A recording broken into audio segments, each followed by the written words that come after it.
I lost my hearing after a viral illness, and my world and marriage slipped into coldness and control. My name is Rebecca Collins. I am 36 years old. 2 years ago, I caught what I thought was just a stubborn flu. It hit hard, left me bedridden for days. The fevers were high, the chills unbearable, but nothing frightened me more than the silence that followed. I woke up one morning, and everything was gone. No birdsong, no kettle whistle, no voice from Andrew beside me asking if I wanted tea. Just nothing.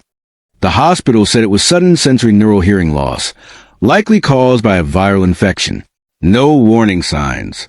No gradual fade. One day I was fine, and the next, the world was quiet. Utterly quiet. The first few weeks were terrifying. I cried more than I ate. I couldn't sleep. Every little habit I'd once taken for granted, answering the phone, watching TV, chatting in the grocery line, was now behind glass. Everyone moved their lips, but I couldn't reach them. Andrew tried, in his way.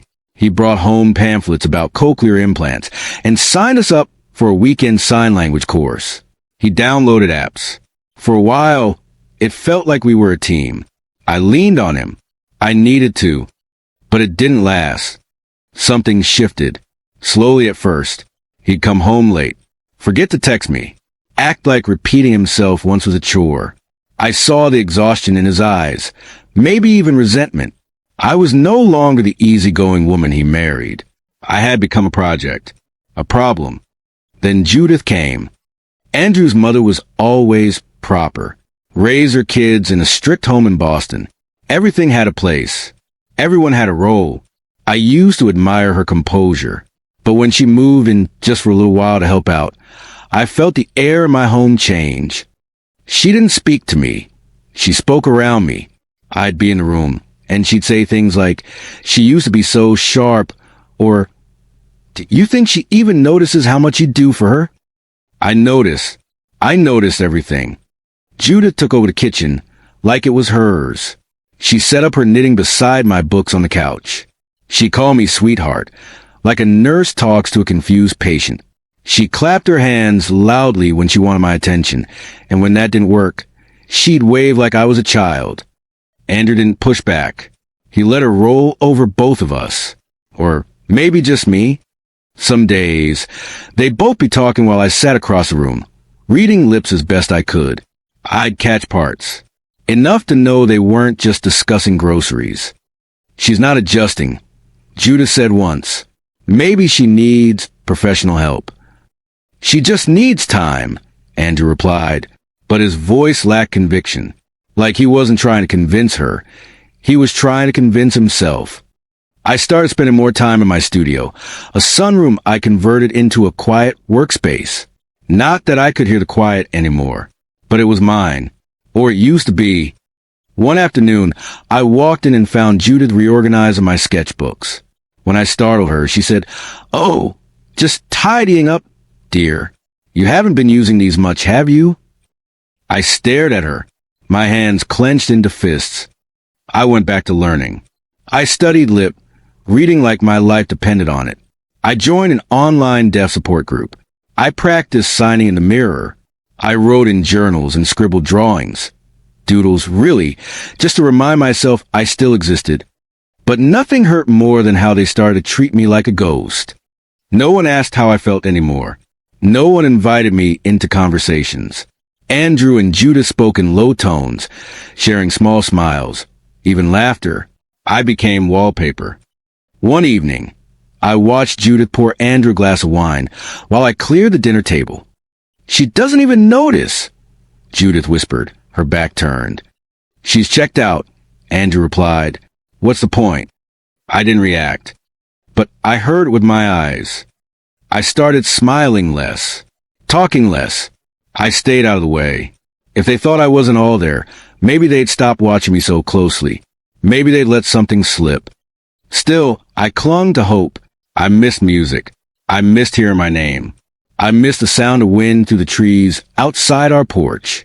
Some nights, I'd dream I could hear again, only to wake up to a silence that felt like suffocation. Then one crisp November morning, I heard the smallest sound. A flicker. The rustle of my sleeve as I pulled on a sweater. So faint I thought I imagined it. I stood still, heart pounding, listening. Then came the faint buzz of the fridge, the ticking of the wall clock, my breath. I collapsed onto the floor and sobbed. For hours I didn't move. Just sat there, hands over my mouth, afraid to believe it was real. I scheduled an audiology appointment quietly. Alone, they ran the tests twice. My hearing had returned, partially but steadily. It was a miracle, and no one knew. I walked out of the clinic into the cold air with one thought in my head. Let them think I'm still deaf. When my hearing quietly returned, I stayed silent and listened to cruel truth they thought I'd never hear. I walked back into the house that day with the weight of a new secret pressing on my chest. My hearing was back, at least enough to catch whispers, murmurs, and footsteps. It was still fragile, not perfect, but it was mine. And for the first time in 2 years, I had power. I didn't tell Andrew. I didn't tell Judith. Instead, I let them keep believing I was locked in silence. I still signed the same way. Still smiled politely. Still nodded when they waved at me. But now I listened.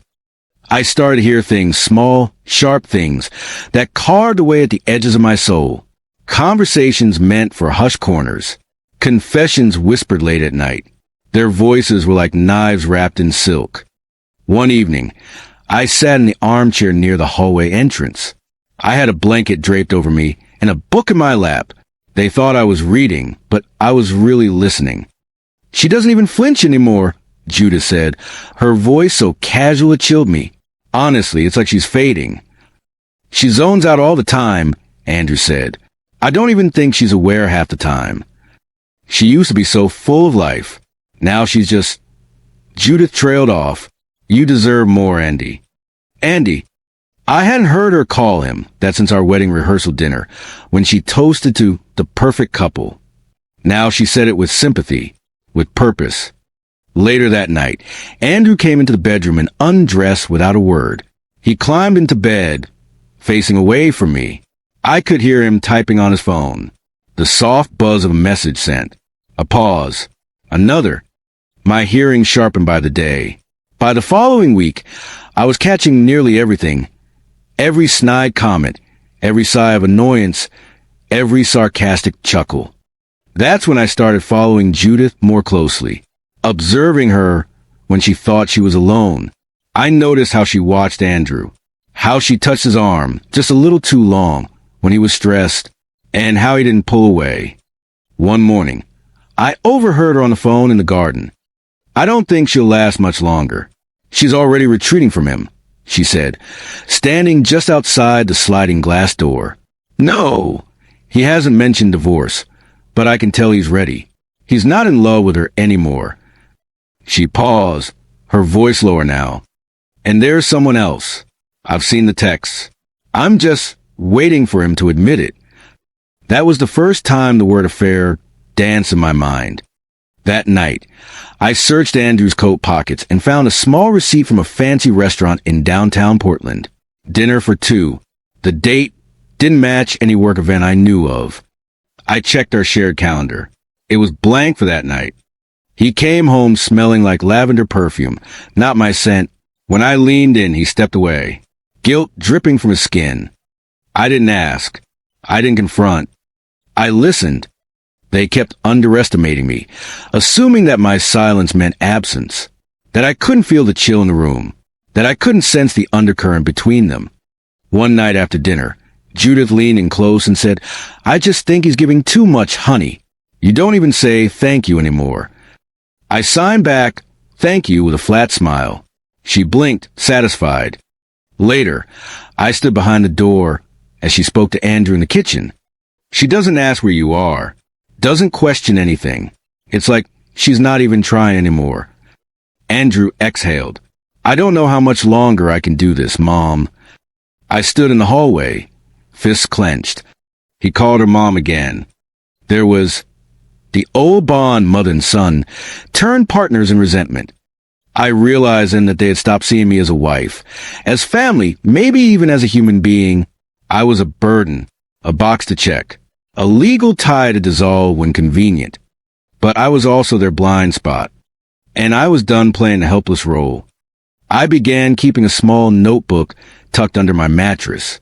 I wrote down every date, every suspicious sentence, every clue that confirmed what I already knew. I collected screenshots when I had the chance. I started saving receipts, tracking his movements through our shared bank statements. I documented everything.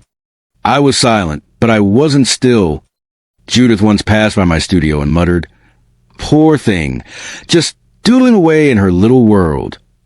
If only she knew what I was sketching. If only she knew I could hear the venom in her words, the false concern dripping from her tone.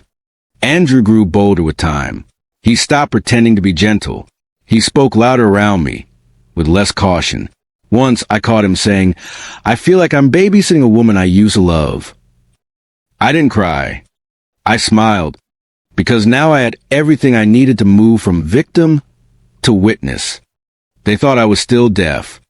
But every day, I was collecting the truth they'd buried behind whispers. And I was just getting started. I overheard my mother-in-law reveal everything about the affair and their plan to quietly get rid of me. It was a Thursday morning, damp, gray, the kind of day where the sky presses low over Portland like a secret. Andrew had already left for work, or so I thought. Judith was in the garden, sipping her chamomile tea like she did every morning. The house was quiet. I was folding laundry in our bedroom when I heard the back door slide shut, then silence. Then her voice, low, calculated, cold. "I've told him," she said into the phone. "If he doesn't end it by the end of this month, I'll handle it myself." I froze, a pair of socks in my hand. Her tone was calm, not angry, not stressed, just businesslike. "She's not going to put up a fight," Judith continued. "She doesn't even know what day it is most of the time. Honestly, I don't think she's capable of understanding what's happening." I crept down the hallway barefoot, stopping just inside the mudroom where the small window faced the garden.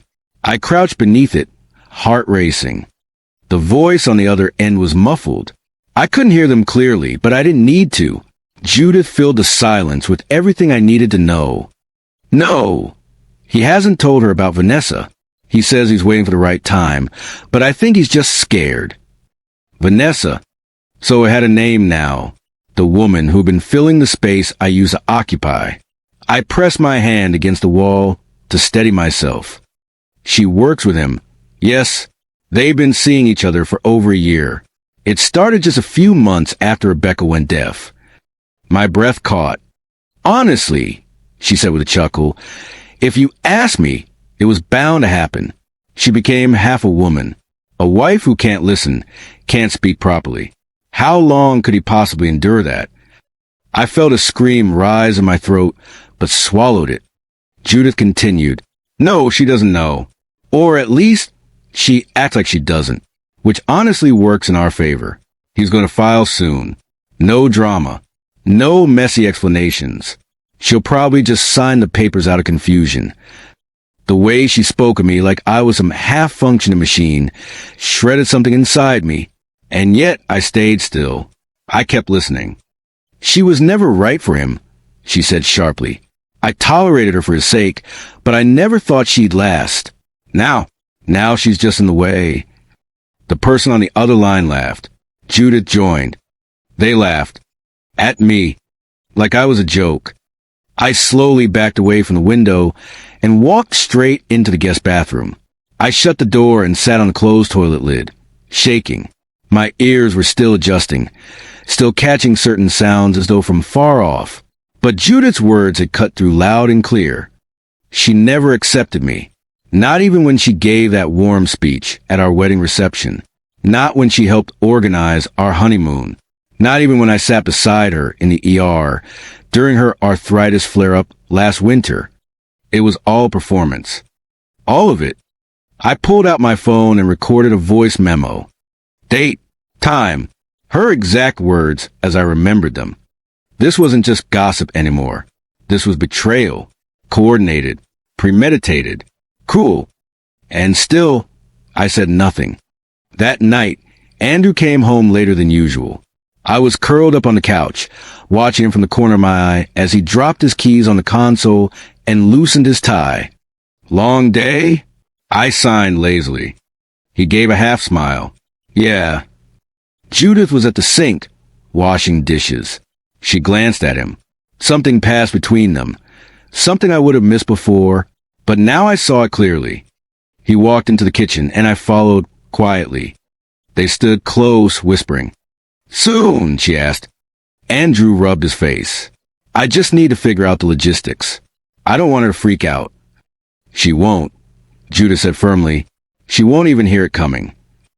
They laughed. I turned away and walked up to our bedroom, the room where I had once felt safe, where I had dreamed of children, of morning coffees and lazy Sundays, where I had learned to sleep through silence. Now it felt like a stranger's room. I lay awake most of the night staring at the ceiling fan spinning above me. The decision had already been made. They were going to divorce me, quietly, without explanation, without giving me the chance to speak for myself. And Vanessa would replace me, efficient-hearing, desirable Vanessa. I thought about confronting them, screaming in the kitchen, throwing plates, letting them know I wasn't broken, that I heard every word. But then I thought better. I thought about timing, about power. I thought about ice. And I realized something. Revenge doesn't have to be loud. Sometimes, the quietest knife cuts the deepest. I began recording, gathering, and preparing my escape and their downfall while playing the perfect little deaf wife. I didn't eat much that weekend. Every time Andrew brought me food or Judith made tea, I wonder how much more they'd lied about. But I smiled. I signed. I nodded like the clueless, helpless woman they believed I was. Inside, I was a volcano. On Sunday evening, when Andrew stepped out for a meeting and Judith went to her room to watch her favorite murder mystery show, I opened my laptop in the guest room. That space had become my cave, my war room. I created a folder, Sunlight Files. Password protected, of course. Inside, I began saving everything. Voice memos from the conversations I overheard. Screenshots of Andrew's recent bank statements. His name was still linked to our joint account. I saw strange hotel charges, flower shops, spa gift cards, none of which I ever received. I checked his email. He never changed his passwords. There were airline tickets from 2 months ago to San Francisco. He told me he was attending a work conference in Seattle. The email said, "Can't wait to wake up next to UV. Vanessa." Confirmed. I clicked through the photos on his phone while he was in the shower one night. There she was, a sleek brunette, smiling at him from across a candlelit table. A blurry mirror selfie of them kissing in what looked like a hotel room. The timestamp was just 3 weeks ago. I didn't cry. Instead, I recorded a video of myself. "Hi," I said directly to the camera. "My name is Rebecca Miller. I regained my hearing on April 3rd. My husband and mother-in-law don't know this yet. I'm documenting what I discovered for legal reasons and to protect myself." I paused. My husband is having an affair with a woman named Vanessa Caldwell, his colleague at Whitmore Architecture.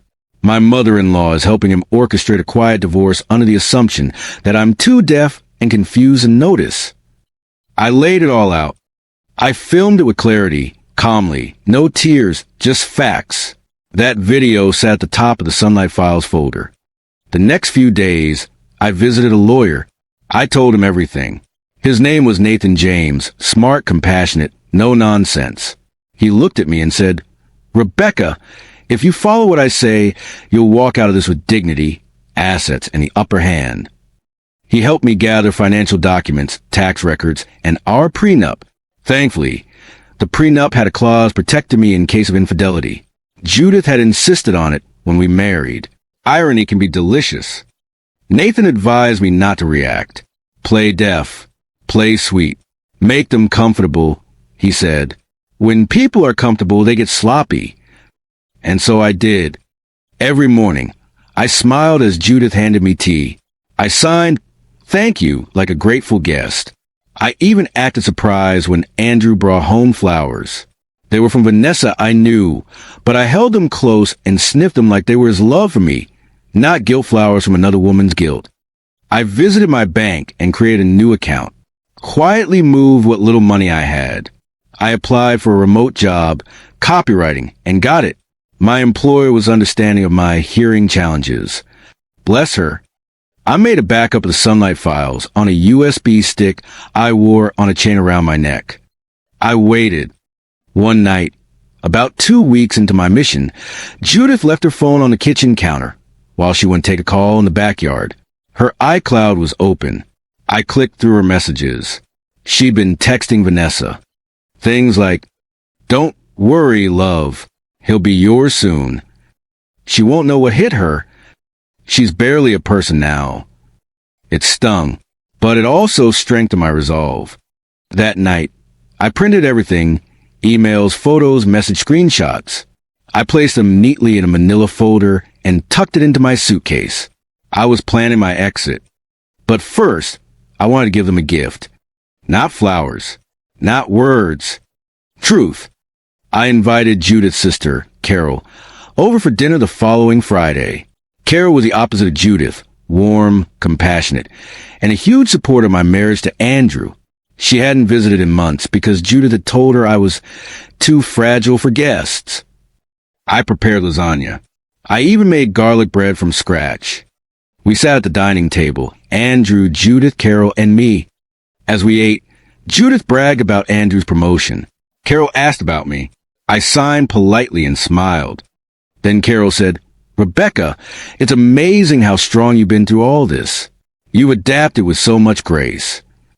Judith cut in before I could reply. She's used to silence now. Sometimes I wonder if she even remembers what sound is like. Andrew laughed. I watched his fork go to his mouth. And I said out loud, "I remember." All three of them froze. Andrew dropped his fork. Carol blinked. Judith stared like she'd seen a ghost. I stood, walked calmly to the sideboard, and retrieved the manila folder. I placed it on the table in front of Judith and tapped the cover. She didn't move. I turned to Andrew. "Open it." He did. Photos, bank records, airline receipts, screenshots of his text messages to Vanessa. "Surprise," I said softly. Carol whispered, "Oh my God!" Judith's lips parted, but no words came. Andrew stammered, "How long have you—" "Long enough," I interrupted. "Long enough to realize neither of you ever loved me. You pitted me.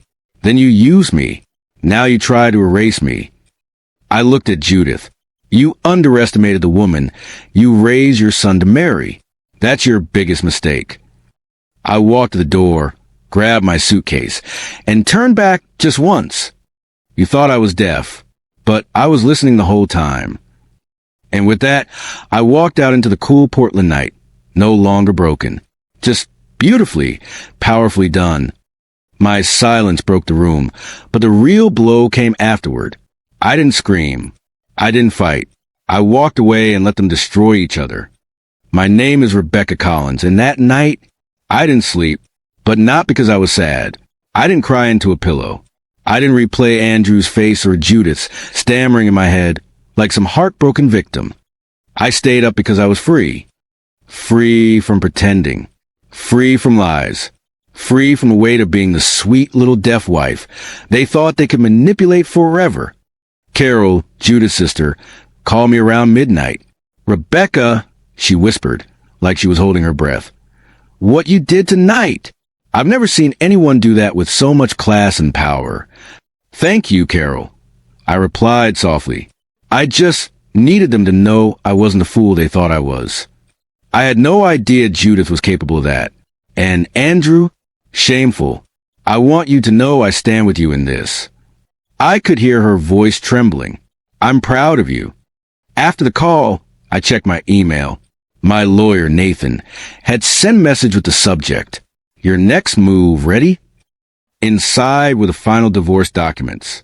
Everything was in place. Proof of infidelity. Screenshots and call logs. Financial evidence. My formal statement. He even attached a draft of a press statement in case I wanted to expose Andrew publicly. I smiled but closed it. Let them rot privately. I didn't need the world to know. They already knew, and that was enough. The next day, I checked into a short-term apartment across town. Quiet, sunlit, peaceful. I painted for the first time in months. I started journaling again. I didn't touch my phone all day.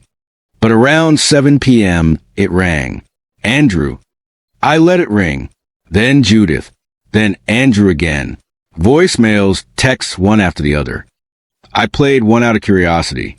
Rebecca, please. Please call me. I didn't know you were suffering like that. It wasn't what it looked like. Please just talk to me. We can fix this. That last line made me laugh. We can fix this. That man cheated, gaslight me, and planned a divorce behind my back while I was vulnerable. And now that the wool had been ripped off, he wanted grace? No. This wasn't a movie. There was no warm, teary reunion coming. No slow motion hug in the rain. This was my life, and I was a writer now. Nathan filed the papers officially that Friday. Within 72 hours, Andrew was served. Carol called me again. Rebecca, I just came from Judith's house. It's chaos. Andrew's screaming. Judith is drinking wine before noon. They're blaming each other, arguing about who ruined everything. You should see them. I smiled. No, Carol, I really shouldn't. She laughed. You're a legend. I didn't feel like a legend. I felt like a woman who almost lost herself in the name of marriage. But I was back now, bit by bit, and it wasn't over. I recorded a short voice note and sent it to Andrew. It was the first time he heard my voice since I regained my hearing. Andrew, this is the last time you'll ever hear from me. I heard everything, every whisper, every lie, every plan. You had two choices, protect me or betray me. You chose the latter. I chose freedom. Goodbye. I didn't block him. I didn't delete his number. I just stopped caring. The real punishment wasn't me yelling. It was a silence that followed. My beautiful, powerful silence. And I hoped it haunted him for the rest of his life.